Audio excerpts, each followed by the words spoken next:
Inside the further, time folds like smoke. Josh and Dalton wander through darkness that feels alive. Walls breathing, shadows whispering, faces melting into fog. Dalton runs, calling for his father. His voice echoes forever, but something answers back, not Josh. A deep, distorted growl fills the air. The lipstick-faced demon has found him. Dalton hides behind a shattered mirror, trembling. His flashlight flickers, reflecting glimpses of the demon's crimson grin. It drags its claws across the wall, humming that familiar sick tune. Dalton whispers, "I'm not afraid of you." But his voice breaks. Fear feeds the further, and the demon grows stronger with every heartbeat. Meanwhile, in the real world, Josh wakes up disoriented in his car. But something is wrong. The streets are empty, the sky is grey, and no one moves. He realizes he's no longer in the real world. He's still inside. Josh wanders through a nightmare version of his hometown. His childhood home twisted and decaying. Photographs on the wall bleed from the eyes. He sees his younger self sitting in a chair, whispering the words he can't remember. Then suddenly, that younger version turns its head, eyes black, and says, "You locked the door, but I never left." Josh stumbles backward as lights flicker and walls crack open, revealing hundreds of hands reaching for him. He screams for help, and somewhere far away, Dalton hears it. Dalton knows his father is close. He starts drawing in the air with his fingers, remembering what Elise once told him, "You can shape the further with your mind." He visualizes the path, the connection, the love that once bound them. And for a moment, a faint red light appears in the dark. Josh follows that light. Each step brings back flashes of his past. Elise's voice, his wife's tears, the night he tried to save Dalton. All the pain he buried floods back, but this time he doesn't run. He faces it. That's the key to the further. It's built from memory and fear. You can't escape it by running. You can only leave by accepting. Josh finally finds Dalton, trapped in a cage of red light. The demon stands behind him, breathing, watching. It whispers, "You left him here once, leave him again." But Josh doesn't move. He steps closer, shaking but determined.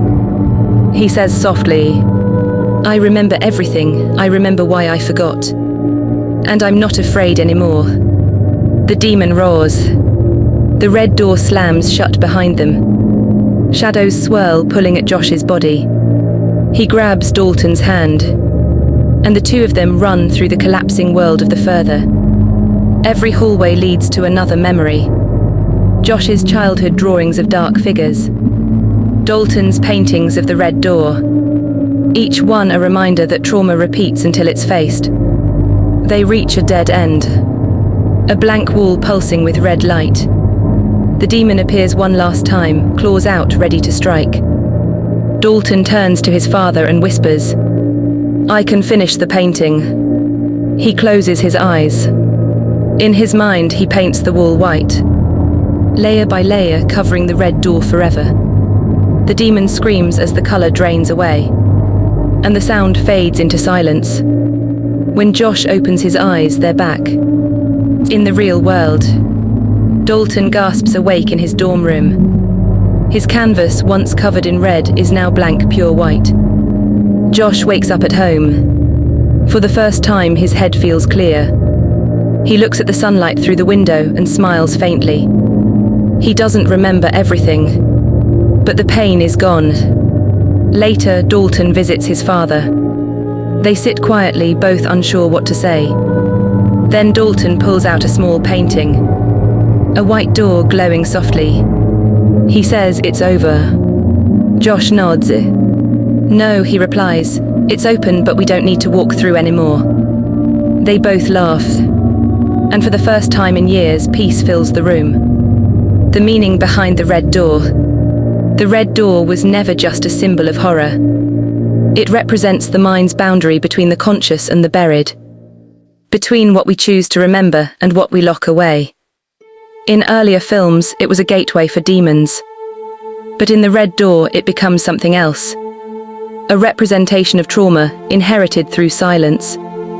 Josh and Dalton's journey is about confronting the pain they denied for years. The demon itself, the lipstick face entity, is fear made flesh. It feeds on avoidance, on emotional disconnection.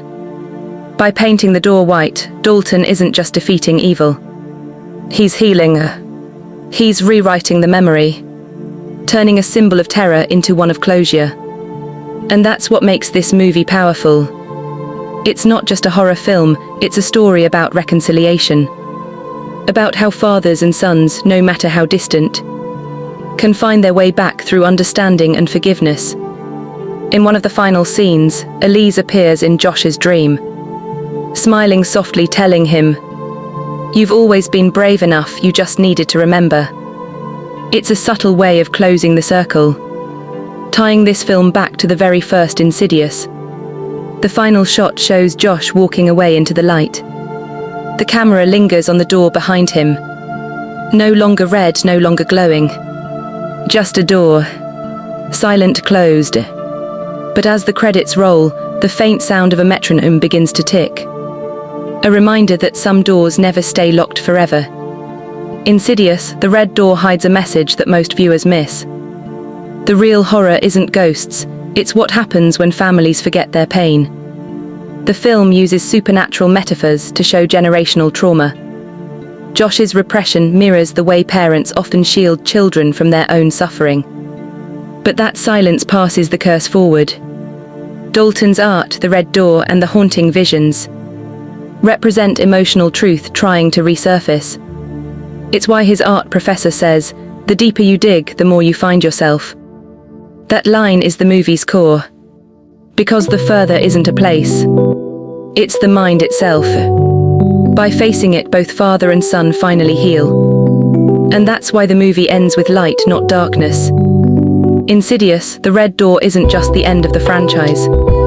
It's the emotional conclusion to a decade-long nightmare about fear, memory, and love. Every scream meant something.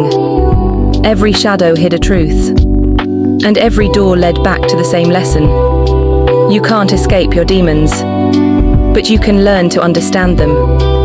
That's the story. That's the truth behind the final door.